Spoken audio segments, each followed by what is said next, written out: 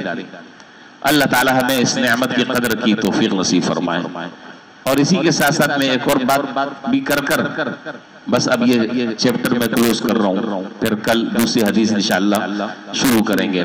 روایات تو اتنی ہیں کہ ختم ہی نہ ہو۔ کتابوں میں، کئی کتابوں میں لکھا ہے کہ حضرت موسیٰ علیہ السلام نے اللہ تعالیٰ سے یہ درخواست کی کہ یا اللہ جنت میں میرا ساتھی کون ہوگا۔ اب یہ جتنی بھی کتابیں تو خیر مستند ہیں جہاں سے بھی پڑھا میں نے، لیکن اس واقعے کو ذکر کرنے کے بعد آگے اس کو کوئی حوالہ نہیں دیا ہے۔ جو بات ہے وہ واضح ہے، بات نقل کرنے کے بعد آگے حوالہ نہیں ہے، اور حوالے کی ہمیں اس تحقیق کی ضرورت بھی نہیں ہے، ہمیں تو اس سے جو نتیجہ اخذ کرنا ہے اصل بات وہ ہے۔ حضرت موسیٰ علیہ السلام نے اللہ تعالیٰ سے درخواست کی کہ اللہ میرا جنت کا رفیق کون ہے، فرمایا کہ فلاں قصائی۔ فلاں قصائی، وہ جنت میں میرا رفیق، دل میں اشتیاق پیدا ہوا، امنگ پیدا ہوا، پہنچ گئے اس قصائی کے پاس. ایک عام سا آدمی ہے بیچارہ، وہ گوشت بنا رہا ہے، لوگوں کو بیچ رہا ہے، دے رہا ہے. حضرت موسیٰ علیہ السلام کو وہ نہیں پہچانتا. حضرت موسیٰ علیہ السلام دیکھ رہے ہیں سارا گوشت تقسیم ہو گیا، مطلب بیچ دیا. اس کے بعد ایک چھوٹا سا ٹکڑا اس نے اپنے لیے بچایا، اسے کپڑے میں لپیٹا اور لپیٹ کر اپنے گھر کی طرف روانہ ہو گیا. حضرت موسیٰ علیہ السلام نے کہا کہ اگر آپ اجازت دیں تو میں 1-2 دن آپ کا مہمان بن سکتا ہوں. کہا کہ جی، اس زمانے میں یہ بڑی قدر تھی لوگوں کی نگاہوں میں ان چیزوں کی. تو کہا کہ ہاں بالکل آپ میرے مہمان بن سکتے ہیں. چنانچہ حضرت موسیٰ علیہ السلام اس کے ساتھ اس کے گھر چلے گئے. وہ گیا، اپنے کپڑے بدلے، اس کے بعد ہانڈی چڑھائی، گوشت دھویا، اس کے چھوٹے چھوٹے ٹکڑے کیے، اس کا شوربہ بنایا. کھانا جب موسیٰ علیہ السلام سارا واقعہ ساری چیزیں دیکھ رہے ہیں. شوربہ بنایا، کھانا بنا لیا. اس کے بعد ایک بالکل نحیف لاغر کمزور سی ایک خاتون بوڑھی سی وہ دوسرے کمرے میں پڑی ہوئی ہے، جو بیچاری خود بھی نہیں اٹھ سکتی بغیر سہارے کے. تو یہ جو قصائی ہے اس نے ان کا پہلے منہ دھلایا، ہونٹ صاف کیے، اس کے بعد اپنے ہاتھوں سے نوالا بنا کر ان کے منہ میں ڈالتا رہا، سہارے سے بٹھایا، کھانا کھا لیا، منہ کپڑے سے پوچھا، اس کے بعد واپس لٹا دیا. تو جب وہ کھانا اور لقمہ اس بوڑھی عورت کے منہ میں وہ ڈالتا تھا قصائی، تو وہ عورت ایک جملہ کہا کرتی تھی، نحمدہ و نصلی علی رسول. موسیٰ علیہ السلام یہ ساری چیزیں دیکھ رہے ہیں 1-2 دن سے. اس سے پوچھا قصائی سے کہ یہ عورت کیا ہے اور یہ کیا کہتی ہے، یہ عورت کون ہے اور یہ کیا کہتی ہے. تو قصائی نے کہا کہ یہ میری والدہ ہیں اور اس کو میری خدمت کی ضرورت ہے، میں روزانہ میرا یہی معمول ہے کرنے کا، یہ کام میں کرتا ہوں. اور یہ کہتی یہ ہے جب میں اس کو لقمہ دیتا ہوں تو کان میں مجھے یہ کہتی ہے کہ اللہ تجھے جنت میں موسیٰ علیہ السلام کے ساتھ جگہ دے. یہ کہتی ہے یہ اللہ تعالیٰ تجھے جنت میں موسیٰ علیہ السلام کے ساتھ جگہ دے. تو میں اس پر ہنستا کہ کہاں میں قصائی اور کہاں موسیٰ علیہ السلام، لیکن یہ نہیں پتا کہ موسیٰ یہ ساتھ کھڑے میں 2 دن سے ساتھ ہیں گھر میں. یہ نہیں معلوم کہ موسیٰ علیہ السلام ساتھ ہیں 2 دن سے. کہاں میں قصائی، کہاں وہ، کیا نسبت ہے دونوں میں. تو اس لیے بھائی بس ساری باتوں کا خلاصہ اور حاصل اگر آپ کچھ نکال سکیں تو وہ یہی ہے کہ اللہ تعالی ہمیں اس نعمت کی قدردانی کی توفیق نصیب فرمائے.